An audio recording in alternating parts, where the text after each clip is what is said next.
Steve Witkoff's strategy to guide Russia on a Ukraine peace deal with Trump. In late October, U.S. Special Envoy Steve Witkoff, riding the momentum of the recent Gaza ceasefire, reached out to Yuri Ushakov, the Kremlin's senior foreign policy advisor, to explore a coordinated approach for ending the war in Ukraine.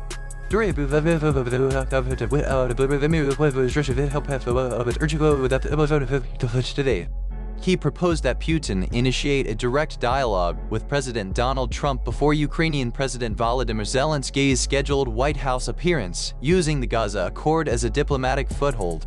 Witkoff also advised Putin to commend Trump for the Gaza achievement, portray Russia as a partner in peace, and frame the Ukraine initiative as a mutual 20-point proposal that could evolve into a broader 28-point plan now being promoted by Washington.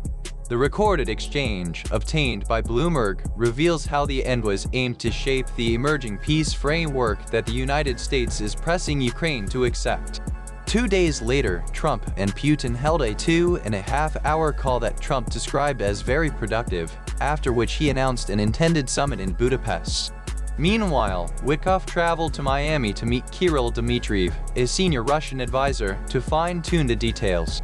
Follow-up discussions between Dmitriev and Ushakov examine the extent of Moscow's demands, including the prospect of a neutral demilitarized zone in the Donbas, Russian recognition of Crimea, Luhansk and Donetsk, and a frozen front line in Kherson and Zaporizhia. Ukrainian leaders are under intense pressure, as Washington has hinted at withdrawing critical intelligence support should Kyiv reject the plan, though Kyiv has extracted modest concessions and continues to argue for a ceasefire based on existing front lines. The backdrop to these talks includes Trump's recent diplomatic triumph in the Middle East, addressing Israel's Knesset and securing the release of the last hostages, which initially bolstered his standing with Russia. Yet his attitude toward Putin grew more skeptical, with talks of supplying Ukraine with long-range Tomahawk missiles and imposing fresh sanctions. White House Communications Director Stephen Chun highlighted Witkoff's daily engagements with both Russian and Ukrainian officials as a core element of the administration's peace-seeking agenda.